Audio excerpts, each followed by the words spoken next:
누가복음 24장 1절에서 12절까지 말씀입니다. 신약성경 139쪽에 있습니다. 하나님의 말씀을 받들어 읽겠습니다. 안식 후 첫날 새벽에 이 여자들이 그 준비한 향품을 가지고 무덤에 가서 돌이 무덤에 굴려 옮겨진 것을 보고 들어가니 주 예수의 시체가 보이지 아니하더라. 이로 인하여 근심할 때 문득 찬란한 옷을 입은 두 사람이 곁에 섰는지라. 여자들이 두려워 얼굴을 땅에 대니 두 사람이 이르되 어찌하여 살아있는 자를 죽은 자 가운데서 찾느냐. 여기 계시지 않고 살아나셨느니라. 갈릴리에 계실 때 너희에게 어떻게 말씀하셨는지를 기억하라. 이르시기를 인자가 죄인의 손에 넘겨져 십자가에 못 박히고 제3일에 다시 살아나야 하리라 하셨느니라 한데, 그들이 예수의 말씀을 기억하고 무덤에 돌아가 이 모든 것을 11 사도와 다른 모든 이에게 알리니, 이 여자들은 막달라 마리아와 요한나와 야고보의 모친 마리아라. 또 그들과 함께한 다른 여자들도 이것을 사도들에게 알리니라. 사도들은 그들의 말이 허탄한 듯이 들려 믿지 아니하나 베드로는 일어나 무덤에 달려가서 구부려 들여다보니 세마포만 보이는지라. 그 된 일을 놀랍게 여기며 집으로 돌아가니라. 아멘. 누구나 다 삶을 살아가면서 포기하고 싶은 때가 있을 것입니다. 특별히 그것이 정말 기대하며 바랬던 것, 또 그렇게 될 줄 알았는데 그렇게 되지 않았다면 그 실망감은 이루 말할 수 없을 것입니다. 이 여인들이 그런 사람들이었습니다. 우리가 성경을 읽을 때 당연히 예수님의 시신의 방부 처리를 하기 위해서 온 사람들은 제자들일 것이다 라고 상식적으로 판단을 합니다. 혹은 그 무덤을 대신해서 내줬던 아리마대 요셉, 그 정도 사람들이 아마 예수님의 시신에 대해서 관심을 갖지 않았을까 이렇게 생각을 하지요.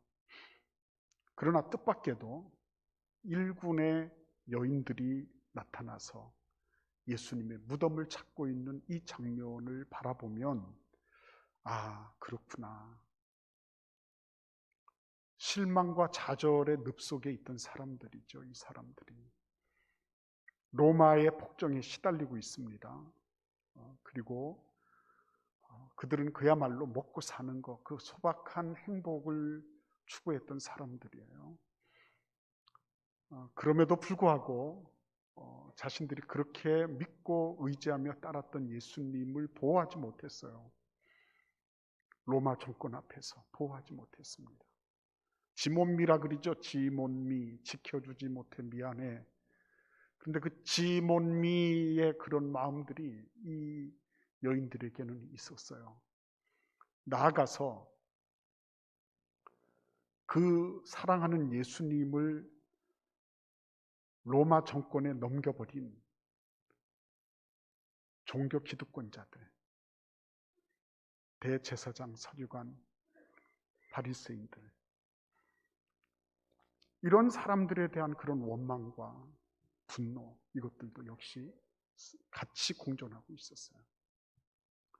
나아가서 하나님은 그때 뭐라고 계셨나? 예수님이 그렇게 십자가에 달리실 때 우리 하나님은 어디에 계셨나? 저렇게 불의에 의해서 의로우신 예수님이 죽어가시는데 하나님은 공의롭다고 하시면서 뭘 하고 계시나? 기도조차 나오지 않는, 철저하게 사회적으로나 정서적으로나 영적으로나 완전히 캄캄한 지경에 이른 이 여인들이 향유를 들고 무덤으로 가고 있다는 것은 참 납득하기 어려운 상황이에요. 그러면 제가 여러분들께 질문하겠습니다. 여러분들은 이 여인들이 왜 향유를 들고 무덤으로 갔을 것이라고 생각하십니까? 왜 그랬을까요? 새벽에 특별히 할 일이 없어서 그랬을까요? 왜 그랬을까요? 아니, 질문을 한번 바꿔볼까요? 왜 다른 사람들은, 이 여인들은 향유를 가지고 예수님을 찾았는데 다른 사람들은 그렇게 하지 못했을까요? 부활절이라 그러지만은 부활절에 대한 아무 개념이 없다, 이런 거는 뭘 의미할까요? 무엇일까요, 여러분? 다른 거 있죠. 이 여인들의 처지를 한번 생각해 보십시오. 이 사람들은 어디에 희망을 걸고 있었죠? 예수님께 희망 걸고 있었어요. 예수님을 따르면서 저분이면 우리를 구원하실 수 있겠다, 저분이면 되겠다, 이렇게 철석같이 믿었거든요. 그러니까 예수님 이외에는 별로 그렇게 희망을 걸 만한 것이 없는 사람들이에요. 근데 그 예수님마저 떠나보냈거든요, 이 사람들 입장에서는. 그 마지막 예의를 갖추고자 하는 거예요, 한마디로 얘기하면. 그러면 다른 사람들은요, 제자들이나 아리마대 요셉이나 아니면은 예수님을 그동안에 따른다고 생각했던 사람들이 왜 예수님에게 마지막 예의조차도 표현하지 못했을까요? 아무런 개념이 없잖아요. 왜 그렇습니까? 그렇죠. 챙길 게 너무 많아. 챙길 게. 예수님 말고도 희망을 걸고 있는 게 너무 많아요. 예수님 말고도. 그래봐야 한 세상 사는 건데, 그래봐야 잠시 왔다 가는 건데, 그런데 걸 게 너무 많아. 챙길 게 너무 많고, 신경 쓸 게 너무 많고, 관심 쓸 게 너무 많아요. 그래서 그들은 여전히 예수님은 예수님이고, 어떻게 한번 왔다 가는 거 어쩔 수 없지, 이렇게 하면서 그냥 있는 거고요. 이 여인들은 그나마도 그동안 예수님 따랐던 그 정, 그 사랑, 애틋한 그 예수님에 대한 그런 마음들, 이런 것들이 계속 이들을 잡고 있었죠. 그러니까 이 여인들이 새벽같이 예수님 무덤으로 달려갔던 거예요. 다른 말로 말씀드리면 이 여인들은 예수님 위에는 별로 바랄 것도 기대할 것도 없었던 사람들이라는 거예요. 이들은 예수님 이외에는 인생의 그 끝, 어느 언저리 어디쯤에, 마지막 그 자락에 어디쯤에 있을 것 같은, 이제는 더 이상 바랄 것도 기대할 것도 없는 그런 사람들이라는 거, 그거죠. 저는 그래서 이 구절을 묵상하면서 마음이 굉장히 아팠습니다. 제 자신의 모습. 난 너무 챙길 것도 많고 가릴 것도 많고 내가 이것저것 주워 삼킬 것도 너무 많구나. 그러니 나는 이 부활의 아침에 내가 주님을 향해서 예비하고 준비할 수 있는 그런 여력이 있었을까? 주님 앞에 오롯이 정성을 다해서 그분을 만나고 싶어하는 그런 마음으로 내가 그렇게 드려졌을까? 그래서 가슴이 아팠어요.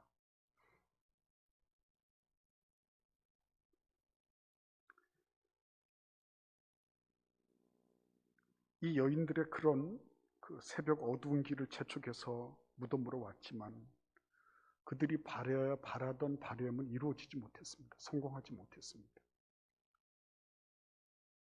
그들은 그나마 예수님의 싸늘하게 식어버린 시신에 그래도 몇 방울 향유라도 발라서 부패를 좀 늦출 수 있겠다 하는 그런 기대를 가지고 왔으나 예수님의 시신마저 찾을 수가 없었습니다. 왜 그랬죠?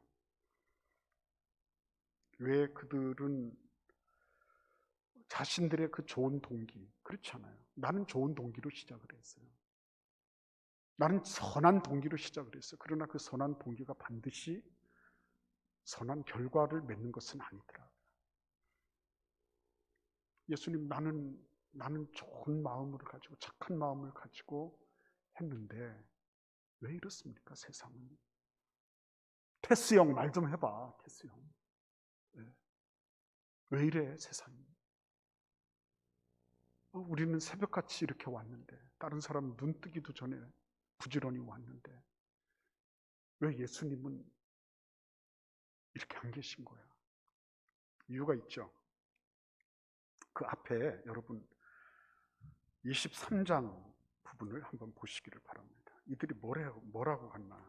누가복음 23장 55절에서 56절을 한번 같이 읽어보겠습니다. 누가복음 23장 55절에서 56절입니다. 같이 읽어볼까요? 갈릴리에서 예수와 함께 온 여자들이 뒤를 따라 그 무덤과 그의 시체를 어떻게 두었는지를 보고 돌아가 향품과 향료를 준비하더라. 그렇죠? 이 여자들이 그 무덤과 시체를 어떻게 두었는지를 다 확인하고 갔어요. 그래서 그 다음날 올 때 이 여인들은 다른 복음서에 보면 돌문을 어떻게 옮길까, 이 안반을 뚫고 들어가서 무덤을 만들었기 때문에 돌문을 탁 굴려가지고 무덤 문을 막았습니다.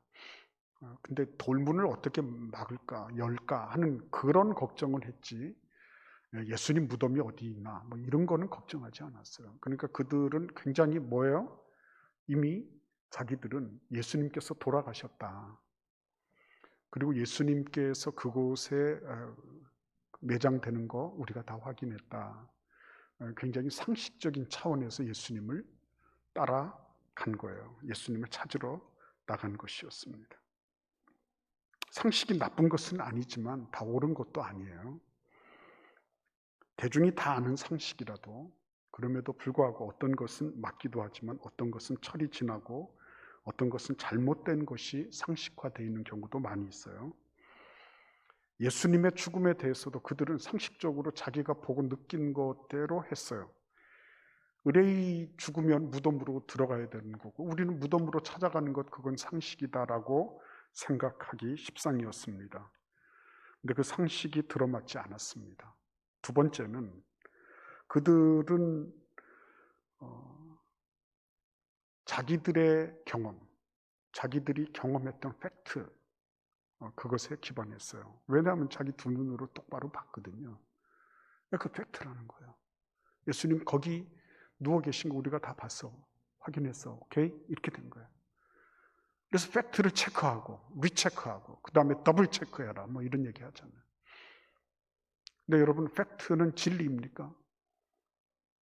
내가 보고 내가 저거다라고 한 거, 나는 보고 목격했어, 이건 다 진리일까요? 내가 들은 거는 다 진리일까요? 내가 경험한 거는 다 옳을까요? 그럴 수 있겠죠. 정지 화면으로 딱 보면 그럴 수 있겠죠. 예수님 좌우편에 강도들이 있었죠. 근데 처음에는 강도 둘 다 예수님 보고 막 공박합니다. 근데 나중에 보면 요한복음 같은 데서 보면 한쪽 강도는 계속 자기가 하던 것을 계속 견제하고 다른 강도는 예수님 낙원에 이를 때 나를 기억하십시오로 바뀐다고요. 어느 쪽이 팩트예요? 뭐가 팩트입니까? 팩트는 장면 따라서 달라지는 거예요. 그러니까 이게 팩트라고 주장하는 사람들 있죠. 그런 분들이 참 위험한 분들이에요. 팩트는 팩트 맞아요. 그러나 그것을 절대시하는 것은 잘못된 거예요. 교회 안팎에서도 내가 봤다, 맞아요, 그건 본 것 맞습니다. 그러나 그 이후에 일어난 사건 전체 전모를 모르잖아요. 자기가 본 것만 아는 거예요. 근데 그거를 절대시하고 그게 다 옳은 것처럼 생각하고 그 한 가지를 가지고 모든 것을 다 판단해 버리고, 하나님은 한 가지를 가지고 모든 것을 다 구원하시는데 자기는 한 가지를 가지고 내가 이거는 팩트니까 절대로 이거는 바뀌어질 수가 없다라고 생각하며 그것을 계속 주장하는 거. 이 여인들도 팩트에 충실했습니다. 그러나 그 충실했던 팩트가 그들을 예수님께로 인도하지 못했습니다. 그게 진짜 팩트예요.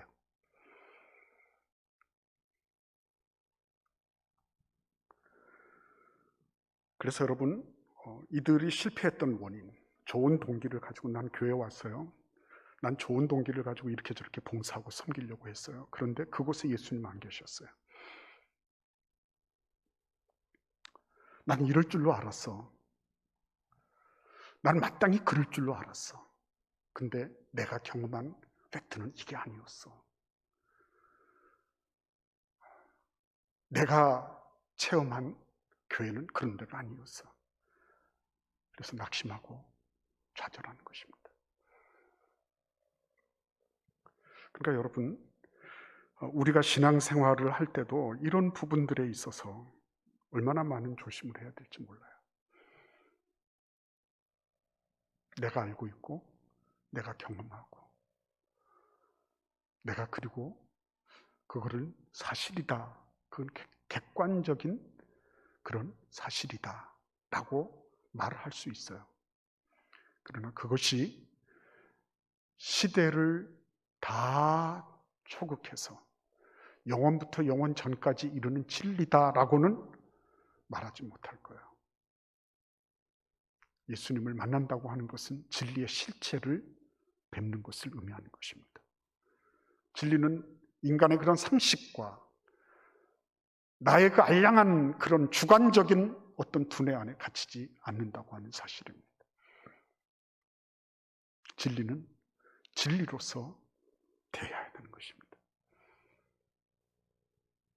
이 여인들 참 갸륵하고 안타깝고 그리고 참 착하고 충성된 그런 여인들이었지만 그들의 시도는 물거품이 되었습니다. 그런데 오늘 우리에게 5절 말씀이 빛을 던져주고 있습니다. 문득 찬란한 옷을 입은 두 사람이 그들의 곁에 섭니다. 그러면서 얘기합니다.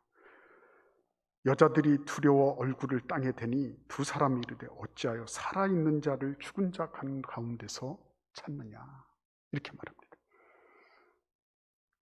어찌하여 살아있는 자를 죽은 자 가운데서 찾느냐. 빈 무덤 가에 서 있던 이 찬란한 옷을 입은 두 사람이 너희들 번지수 잘못 찾았다, 이 얘기를 해주는 거예요.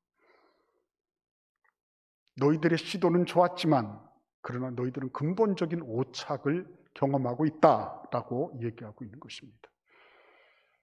이렇게 참 착한 마음으로 왔으면 야, 너희들 고생했어, 새벽에 이렇게 오느라고 얼마나 수고했니, 뭐 이러면서 좀 다독거려 줬으면 참 좋겠는데 정확하게 직격합니다. 그리고 뭐라고 말씀하십니까? 우리 같이 한번 6절 말씀을 읽어보겠습니다. 6, 7절을 읽겠습니다. 여기 계시지 않고 살아나셨느니라. 갈릴리에 계실 때 너희에게 어떻게 말씀하시는지를 기억하라. 이르시기를 인자가 죄인의 손에 넘겨져 십자가에 못 박히고 제3일에 다시 살아나야 하리라 하셨느니라 한데, 그렇죠? 이들이 지금 제시하고 있는 것은 무엇입니까? 예수님의 말씀. 갈릴리에 계실 때 예수님께서 너희에게 뭐라고 말씀하셨는지를 기억해라 라고 말하고 있는 것입니다. 지적하는 것으로 끝나지 않고요, 너 좌표 잘못됐어 라고 말하는 것으로만 끝나지 않고 뭐예요? 새로운 좌표를 내주는 것입니다. 그 새로운 좌표가 뭐죠? 갈릴리에서 너희에게 말씀하신 그 말씀을 기억해라 라고 말씀하고 있는 것입니다.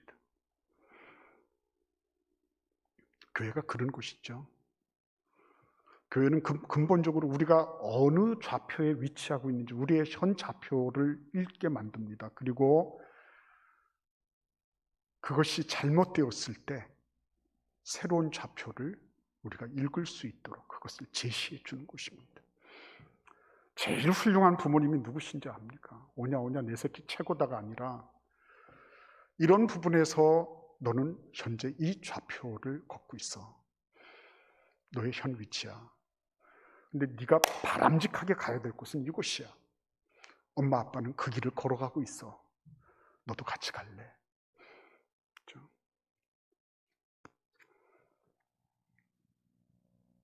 훌륭한 성도들의 모습이 그런 것 아닙니까? 그 성도의 모습을 보면 내 좌표가 어디지? 내 좌표가 어디지? 그리고 그분 모습을 보니까 나도 한번 이렇게 살아야 되겠다라고 생각하게 만드는 분, 그분이 훌륭한 그런 성도 아닐까요? 카프카가 오스카 폴락이라고 하는 사람에게 이런 편지를 보냈습니다. 이게 독서론이 아니고요, 사실은 인생론이기도 해요. 우리는 우리에게 상처를 주고 우리를 찌르는 그런 종류의 책만을 읽어야 한다고 나는 생각합니다. 만일 우리가 읽고 있는 책이 머리를 치는 일격으로 우리를 깨우지 않는다면 우리가 그 책을 뭐 때문에 읽어야 합니까? 책이란 우리 내부에 얼어붙은 바다를 깨기 위한 도끼가 되어야 한다고 생각합니다. 21살짜리 카프카가 이런 편지를 써서 보냈다고 하는 거예요.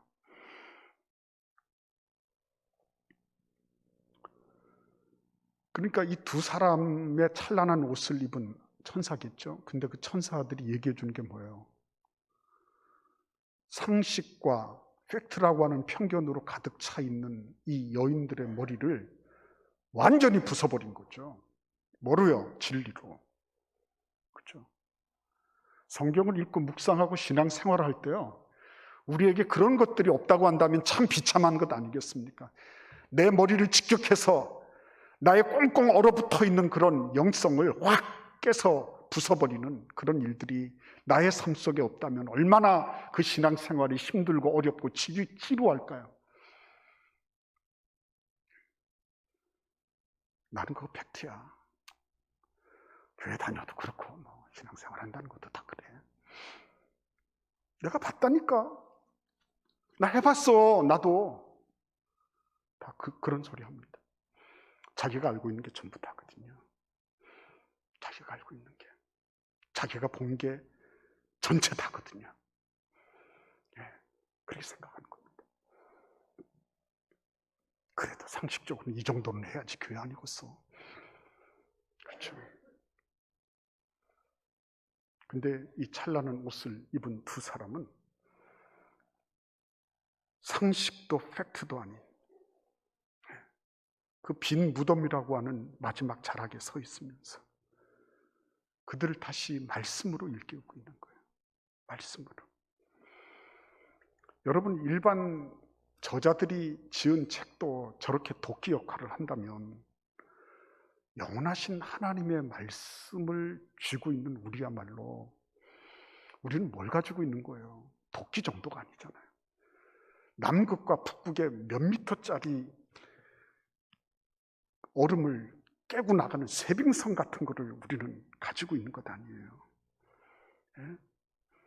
그 앞에서 뭐 상식이 어떻게 존재합니까? 예? 팩트가 어떻게 정지 화면으로만 있습니까? 그게 전부 다 해체되면서 확장되고요. 그 상식이 다 뒤집히고요. 다 깨지고요. 그렇죠? 난 예수님 거기 계신 줄 알았어. 그거 상식이야. 아니, 우리가 봤다니까. 거기 눕히시는 거 그거 봤다니까. 그리고 왔어요. 왔는데 그게 아니었습니다.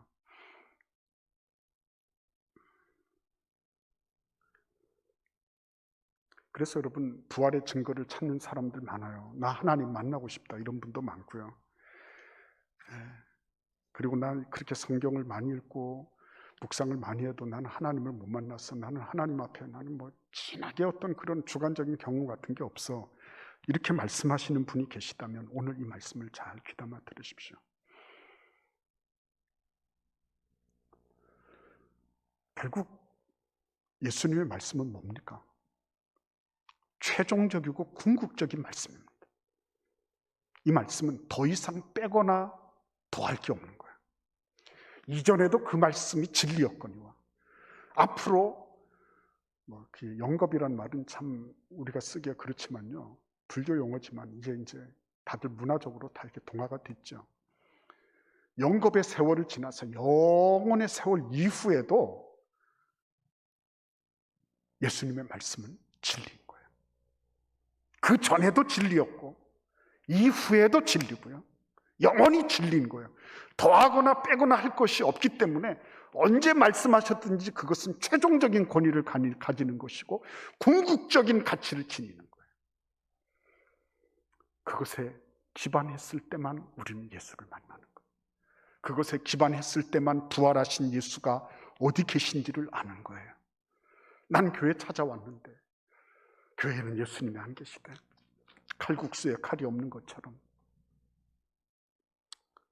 붕어빵에 붕어가 없는 것처럼 교회는 예수님 안 계시더라. 이런 소리는 하면서 그 사람들이 과연 정말 영원하신 궁극적인 최종적인 그 말씀에 기반하면서 그들이 예수를 찾았을까요? 전 별로 그것이 알고 싶지도 않지만 그것이 알고 싶다. 그죠? 그것이 알고 싶다. 겸손하고 겸허하게 최종적인 그 말씀, 최후의 그 말씀, 마지막까지 한 점도 바뀌지 않을 그 말씀을 붙잡고 있는 한 해는 비록 상식과 팩트가 위반한다 할지라도 우리는 예수님을 만나는 그 자리에 부활의 아침에 언제든지 얼마든지 예수 그리스도를 만날 수 있다고 오늘 증거하고 계신 것입니다. 근데 여러분, 오늘 이 말씀 속에 놀라운 일이 있죠. 뭡니까? 8절 말씀을 보십시오. 그들이 예수의 말씀을 기억하고, 이 여인들이 예수의 말씀을 드디어 기억했어요. 최종 궁극적인 영원한 그 말씀을 기억했습니다. 와, 그죠? 이제 드디어 제대로 된 좌표가 설정이 됐네요. 그리고 난 다음에 어떻게 합니까? 9절 말씀을 보실까요? 무덤에서 돌아가 이 모든 것을 누구에게? 11사도와 다른 모든 이에게 알렸다 그랬습니다. 여기에서 우리는 역할 전위, 그죠? 역할이 달라진 것을 보는 것이죠. 어떻게 달라졌습니까? 그 전에는 사도들이 예수님의 말씀 받아가지고 얘기했는데 이제는 어떻게 된 거예요? 이 여인들이 사도들에게 가서, 제자들에게 가서 제자들이 해야 될 그 일을 이 여인들이 지금 하고 있는 모습을 보는 거예요. 얼마나 기막힌 반전입니까? 그렇지 않습니까? 누가 이런 일을 한 거예요? 누가, 어떤 사람이? 예수 그리스도의 말씀을 기억한 사람들이. 그러니까 지기 아닙니다. 누가 그거를 더 중요한 것은 무엇이죠? 영원하고 최종적이고 궁극적인 하나님의 말씀을 받고 있는 그 사람이 역할을 하는 거예요. 자, 여러분, 이 여인들은 끝자락에 있었습니다. 희망의 끝자락. 더 이상 이제 어떻게 뭘 할 수 없는 끝자락. 그래서 마지막으로 예수님께 예의를 표하고자 했어요. 그래서 그들은 자신들의 나름의 상식과 그리고 경험을 기반으로 해서 예수님을 찾아갔지만 실패했습니다. 그러나 하나님께서는 두 천사를 보내셔서 그들을 그냥 내버려 두지 않으시고 그들에게 영원한 하나님의 말씀을 상기하게 만들었습니다. 그랬더니 무슨 일이 발생했죠? 우리가 해야 될 마지막 사역, 그죠? 이 여인들이 했던 사역, 예수님이 지금 말씀하신 그대로 살아나셨다고 하는 이 엄청난 사실을 그 제자들에게 역으로 전하는 그런 일을 하고 있는 모습을 보게 되는 것입니다. 그래서 여러분, 참 놀랍게도 베드로 같은 사람이 가서 실험 정신이 워낙 도전 정신이 대단했기 때문에 쫓아가서 봤는데 보고 나서 아무런 얘기가 없죠. 다시 집으로 돌아갔다 이런 얘기만 있지 갈릴리로 갔다든지 예수님을 만나기 위해서 뭘 했다든지 제자들과 더불어서 예수님을 찾기 위해서 뭘 한다든지 이런 거 아무것도 없어요. 보고 그냥 간 거예요. 자기도 그랬겠죠. 나도 봤어 이랬겠죠. 나도 경험했어. 나도 다 안다니까 이 정도 소리는 했겠죠. 그러나 그걸로 되지 않았습니다. 교회 안팎에서 그런 말을 하는 분들은 많이 계세요. 나도 알아. 나도 그 정도는 다 알아. 나도 그 정도는 다 체험하고 다 알아. 다 했어. 이런 분은 많아요. 그러나 그 이후에 후속 조치가 없습니다. 이 사람들은 마지막에 근거하지 않았어요. 마지막에 서 있지 않았습니다. 이 여인들과 같은 절박한 그리고 더 이상 잃어버릴 것이 없는 그런 상황 속에 있지 않았습니다. 이들은 챙길 게 너무 많았고 보존해야 될 것, 보호해야 될 것 이런 것들이 너무 많았기 때문에 이들에게는 다른 게 없었어요. 그러나 이 여인들은 마지막 자리에 서 있었거든요. 예수님 밖에는 별로 희망도 소망도 없고 기댈 곳도 없고 하는 그런 여인들이었습니다. 그래서 여러분 16세기 스페인의 그 성자 십자가의 성 요한이라는 분이 이런 글을 썼어요. 모든 것에서 기쁨을 갖기 위해서는 아무것도 아닌 것에서 기쁨을 갖기를 바라라. 모든 것을 알게 되기 위해서는 아무것도 아는 것이 없게 되기를 바라라. 모순이죠. 모순입니다. 모든 거 가지려고 하니 그렇다면 모든 것이 없어지는 거. 그 끝자락에 서봐야 된다. 모든 기쁨을 누리고 싶냐? 그러면 아무것도 아닌 것으로부터 기쁨을 챙길 줄 알아야 된다. 모든 것을 알게 되기를 바라냐? 그러면 차라리 아는 것이 없게 되는 것. 그래야지 모든 것을 알게 된다. 모순처럼 보입니다.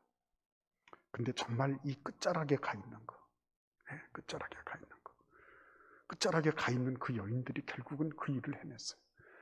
하나님은 끝자락에 서 있던 그 여인들을 사용하셔서 부활의 선성을 이루셨어요.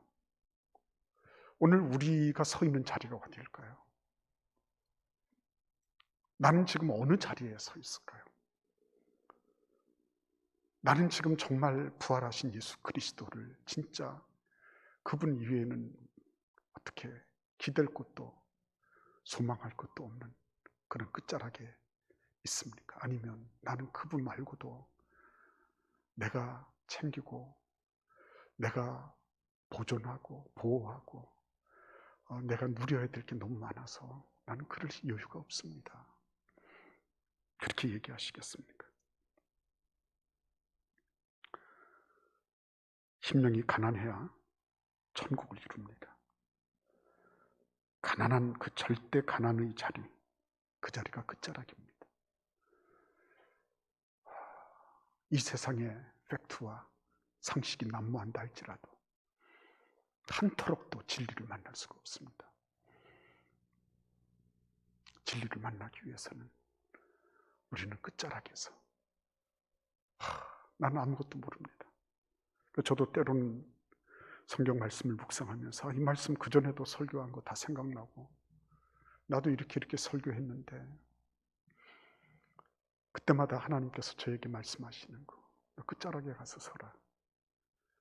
마치 한 번도 본 적이 없는 것처럼 어떤 사람은 그걸 낯설게 읽기라고 얘기하더라고요. 한 번도 본 것이 없는 것처럼 주님 나는 이거 전부 다 아무것도 모릅니다. 그때 하나님께서 저에게 말씀을 주시고 메시지를 주시고 모든 것은 끝자락에서 시작하는 것입니다. 하나님은 끝을 보면서 시작하시는 분이에요. 아브라함에게도 처음부터 내가 내게 복을 주어 내 이름을 창대케 할 것이다. 너는 복이 될 것이다. 너 큰 민족을 이루게 할 것이다. 이렇게 해놓고 시작하셨어요. 다 그러셨습니다. 베드로도 다 그렇게 성경에 나오는 거의 모든 사람들 하나님께서 결론을 내놓으시고 끝을 봐놓으시고 그리고는 시작하셨습니다. 그걸 믿음이라 그러는 거예요. 그거를 믿음의 세계입니다. 우리는 그 끝을 향해서 가지만 이미 끝을 알고 있는 사람이에요. 우리는 승리를 얻기 위해서 갑니다. 그러나 이미 우리는 승리를 확정 지어 놓은 사람들이에요. 그리고 시작하는 사람들이에요. 부활하신 예수 그리스도는 날 찾아봐라 그리고 숨바꼭질 하시고 이런 분 아닙니다. 이미 이전부터 영원하신 말씀으로 부활하실 것을 다 결정해 놓으시고 그리고 지금 부활의 아침을 맞으신 거예요. 오늘 우리도 역시 마찬가지입니다. 끝에 있다고 하는 것은 놀라운 축복입니다. 아무것도 없는 것처럼 보이지만 그곳이야말로 가장 위대한 곳이에요. 막장이라고 하는 것은 다 막혀 있어서 더 이상 어떻게 할 수 없는 것처럼 보입니다. 그러나 가장 생산성이 많은 곳이에요. 막장에서부터 진짜 원석이 나오는 것입니다. 그것을 뚫고 나가면서 그 광산이 개발되는 것입니다. 막장에 서는 것. 더 이상 예수님 외에는 더 이상 바랄 것도 기대할 것도 없는 자리에 설 수 있는 것. 그때 비로소 우리 주님께서 빈 무덤에서처럼 우리에게 올바른 좌표, 진리의 좌표, 말씀의 좌표를 우리에게 가르쳐 주시는 것입니다. 그런 은혜와 축복이 있기를 바랍니다. 천년 만년 신앙생활 한다고 하는 게 무슨 대단한 교겠습니까? 그거 다른 종교를 가진 사람들도 천년 만년 하잖아요. 진짜 중요한 거는 내가 진리의 말씀, 진리의 좌표를 잡고 그리고 그 진리의 말씀대로 나아가는 것입니다. 그때 예수께서 우리의 삶에 함께 하시는 것을 이전부터 함께 하셨구나 경험하게 될 것입니다. 기도하겠습니다. 고마우신 주님 감사합니다. 하나님, 저희들이 끝을, 마지막을, 궁극적인 최종적인 것들을 붙잡고 그리고 시작하게 하심을 감사합니다. 오늘도 그 마지막 끝자락, 가장 힘들고 어렵고 그리고 참 막막한 그곳에 있지만 우리 주님께서 여지없이 보여주신 그 진리의 좌표를 붙잡고 믿음으로 전진하는 모든 주의 백성들이 되게 하여 주옵소서. 예수님의 이름으로 기도하옵나이다. 아멘.